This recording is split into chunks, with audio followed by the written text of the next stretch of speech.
ये आकाशवाणी रायपुर है। छत्तीसगढ़ी समाचार बुलेटिन के संग किरण वर्मा के जय जोहार। अब सुनो आज के प्रमुख समाचार। राज्य सरकार हा प्रदेश में समर्थन मूल्य में अब 52 लघु वनोपज के खरीदी करे के निर्णय ले है। कोंडागांव जिला के ग्राम मारंगपुरी में एक किसान के आत्महत्या करे के मामला में जिला प्रशासन हा पटवारी ला निलंबित कर दे है। उन्हें तहसीलदार ला कारण बताओ नोटिस जारी करे गे है और मुख्यमंत्री हा आज जशपुर जिला के ग्राम गम्हरिया के धान खरीदी केंद्र पहुंचिन और किसान मन ले गोठ बात करके खरीदी केंद्र के व्यवस्था की जानकारी लीन। सुनो एक जरूरी संदेश। कोविड महामारी के खिलाफ देश एकजुट होकर लड़त है। आपो मन हमर संग सुरक्षा और बचाव के 3 सरल जरूरी उपाय के संकल्प लेवो। पहली उपाय, जब भी घर ले बाहर निकलो मास्क जरूर लगावो। दूसरा उपाय, लोगन ले 2 गज के सुरक्षित दूरी रखना ही जरूरी। तीसरा उपाय, अपन हाथ घेरी बेरी साबुन और पानी ले बने असन धोवो। ये 3 आसान उपाय अपना के आप मन कोरोना ला हरा सकत हो। समाचार विस्तार ले। राज्य सरकार हा प्रदेश में समर्थन मूल्य में अब 52 लघु वनोपज के खरीदी करे के निर्णय ले है। पहली 38 लघु वनोपज मन के खरीदी समर्थन मूल्य में करे जात रहीस। 14 नवा लघु वनोपज मन में पलास, सफेद मूसली, इंद्रजौ, पताल कुमड़ा, कुटज, अश्वगंधा, आंवला, सवई घास, कांटा झाड़ू, तिखुर, बिहन लाख कुसमी, बिहन लाख रंगीनी, बेल और जामुन के खरीदी करे जाही। प्रदेश में खरीफ विपणन बछर 2020-21 में काली 4 दिसंबर तक 6,19,000 मीट्रिक टन ले ज्यादा धान के खरीदी करेगे है। इस दौरान 1,77,000 ले ज्यादा किसान मन समर्थन मूल्य में अपन धान बेचिन। इही बीच महासमुंद जिला के कृषि उपज मंडी पिथौरा में अवैध धान भंडारण करैया 2 कर्मचारी मन के खिलाफ कार्रवाई करेगे है। एमन करा ले लगभग 62 क्विंटल अवैध धान जब्ती करेगे है।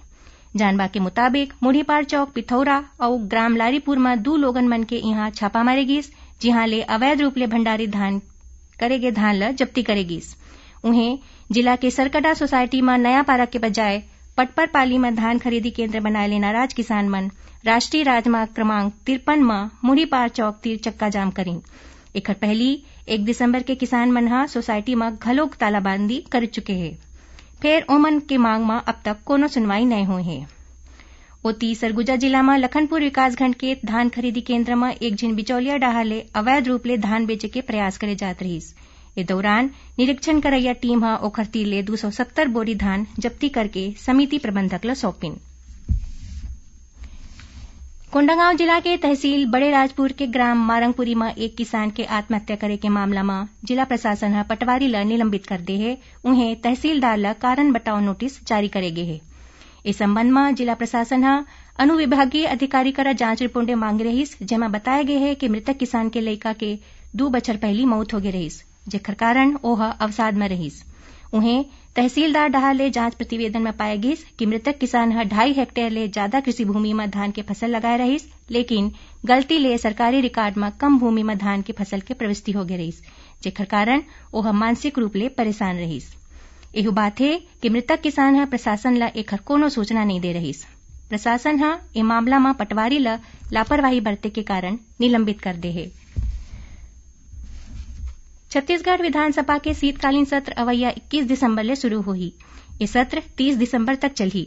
इस संबंध में मुख्य सचिव अमिताभ जैन हा आज वीडियो कॉन्फ्रेंसिंग के माध्यम ले सब्बो विभाग के अपर मुख्य सचिव, प्रमुख सचिव और विशेष सचिव ले चर्चा करीन। श्री जैन हा सत्र के दौरान विभाग मन में विधानसभा प्रकोष्ठ के गठन करे और नोडल अधिकारी नियुक्त करे के निर्देश दें। राज्य के कांग्रेस सरकार के 2 बछर पूरा होए के मौका में ऐतिहासिक और सांस्कृतिक धरोहर राम वन गमन परिपथ में अवैया 14 ले 17 दिसंबर तक पर्यटन रथ और बाइक रैली के आयोजन करे जाही। ये रथ और रैली राज्य के उत्तर में स्थित सीतामढ़ी हरचौका जिला कोरिया और दक्षिण में स्थित रामराम जिला सुकमा दोनों छोले 14 दिसंबर ले होही, जौन कतकोन रद्दा मन ले होवत 17 दिसंबर के चंदखुरी में खत्म होही। ए रैली चिन्हारित पर्यटन स्थल मन ले इकट्ठा करेगे माटी और प्रतीक चिन्ह ल लेके चंदखुरी पहुंची, जिहां ए माटी ले वृक्षारोपण करे जाही। छत्तीसगढ़ी समाचार बुलेटिन आप मन आकाशवाणी रायपुर ले सुनत हो। छत्तीसगढ़ के खबर ले है आपके वास्ता और खबर के विश्वसनीयता ले है हमर वास्ता। आकाशवाणी समाचार रायपुर के प्रादेशिक समाचार बुलेटिन के संगे संग हमर समसामयिक कार्यक्रम आप रेडियो के संग अपन मोबाइल में घलो सुन सकत हव। आकाशवाणी समाचार फेसबुक, ट्विटर और यूट्यूब में घलो हावय। हमर फेसबुक पेज हरे Chhattisgarh news on AIR, Twitter handle CGAIR news और हमर यूट्यूब चैनल हरे छत्तीसगढ़ AIR न्यूज। तो अब रेडियो के संगे संग आपके मोबाइल के माध्यम ले हम आप तक पहुंचत हन। छत्तीसगढ़ के हर खबर पर सुनत रहो आकाशवाणी समाचार। आगू बाढ़बो बाँचे समाचार कोती। प्रदेश में कोरोना संक्रमित मरीज मन के संख्या 2,44,000 तक पहुंच गए है। राज्य में काली 1,579 नवा मरीज मन के पहचान करी गिस। उहें काली 13 मरीज मन के मौत घलो होइस। प्रदेश में हाल फिलहाल 19,351 मरीज मन के इलाज कतकोन अस्पताल मन में चलत है। ओती राजनांदगांव जिला में स्वास्थ्य विभाग ह सर्दी, खांसी, बुखार या कोरोना ले जुड़े दूसर लक्षण वाला मरीज मन ले बिना कोनो डर के कोरोना जांच जरूरी रूप ले कराए के अपील करे हैं। विभाग कहे है कि कोरोना के जांच कराए में डरे के कोनो बात नहीं है। ये केवल अफवाह है कि कोरोना जांच करैया हरेक मनखे की रिपोर्ट पॉजिटिव आई। विभाग कहिन कि जिला में अब तक करीबन 1.5 लाख लोगन मन के कोरोना जांच करे जा चुके हैं, जेमा 10% यानी 15,000 मनखे मन ही कोरोना पॉजिटिव पाए हैं। उन्हें ठीक होवैया मरीज मन के दर लगभग 90% है। यही बीच पूर्व अंतर्राष्ट्रीय मुक्केबाज खिलाड़ी और अर्जुन पुरस्कार ले सम्मानित राजेंद्र प्रसाद ह लोगन मन ले कोरोना ले बांचे के जरूरी सावधानी बरते के अपील करे है। आकाशवाणी के सभी श्रोताओं को मेरा नमस्कार, जय जोहार।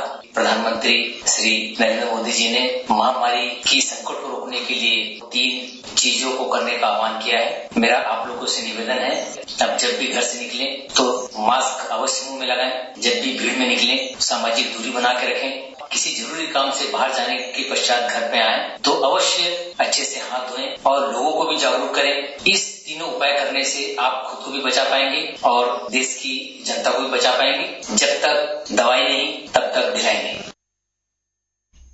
मुख्यमंत्री भूपेश बघेल आज जशपुर जिला के ग्राम गम्हरिया के धान खरीदी केंद्र पहुंचिन और किसान मन ले गोट बात करके खरीदी केंद्र के व्यवस्था के जानकारी लीन। ओमन धान के खरीदी और भुगतान के बारे में घलो किसान मन ले पूछिन। एकर पहली मुख्यमंत्री जिला के ग्राम पंचायत बाला छापर में सरना एथनिक रिसार्ट तीर समेकित चाय रोपण के भूमि पूजन करीन और चाय के पौधा लगाइन। ए मौका में मुख्यमंत्री वन विभाग के अधिकारी मन ला चाय के खेती बर किसान मन के समूह बनाए और ओ मन ला प्रोत्साहित करे के निर्देश दिन।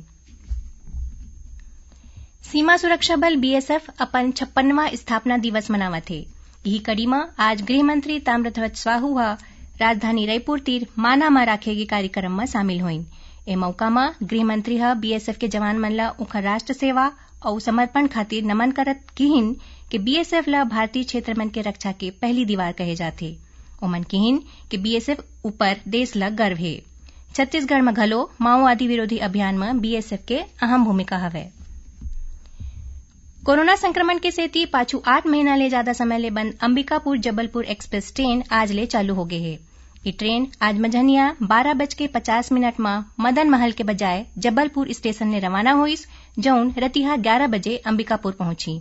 उन्हें अंबिकापुर ले ये ट्रेन अवैया दिन बिहानिया 6:15 बजे जबलपुर पर रवाना हुई। धमतरी जिला के ग्राम पंचायत अरौद डुबान के आश्रित गांव उरपुटी में पाछू रतिहा हाथी मन के दल 2 ठन मकान ला क्षतिग्रस्त कर दिस। ए दौरान घर में रहिया लोगन मन भाग के अपन जान बचाइन। आज बिहानिया गांव के सरपंच एकर सूचना स्थानीय विधायक रंजना साहू और वन विभाग ला दिन। DFO अमिताभ बाजपेयी बताइन ग्राम उरपुटी में हाथी मन डहाले उत्पात मचाए के खबर मिले है। ओमन किहिन के प्रभावित ग्रामीण मन ला होए नुकसान के आकलन करके नियमानुसार मुआवजा दे जाही। वन विभाग की टीम हाथी मन ऊपर नजर रखे है। गांव में मुनादी करके ग्रामीण मन ला जंगल कोती नहीं जाए के अपील करेगे है। आखिर में प्रमुख समाचार एक गांव फिर। राज्य सरकार प्रदेश में समर्थन मूल्य में अब 52 लघु वनोपज के खरीदी करे के निर्णय ले है। कोंडागांव जिला के ग्राम मारंगपुरी में एक किसान के आत्महत्या करे के मामला में जिला प्रशासन पटवारी ला निलंबित कर दे है। उन्हें तहसीलदार ला कारण बताओ नोटिस जारी करे है। और मुख्यमंत्री आज जशपुर जिला के ग्राम गम्हरिया के धान खरीदी केंद्र पहुंचिन और किसान मन ले गोट बात करके खरीदी केंद्र के व्यवस्था के जानकारी लीन। एक संग छत्तीसगढ़ी समाचार बुलेटिन इहे सिरावत है। जय जोहार।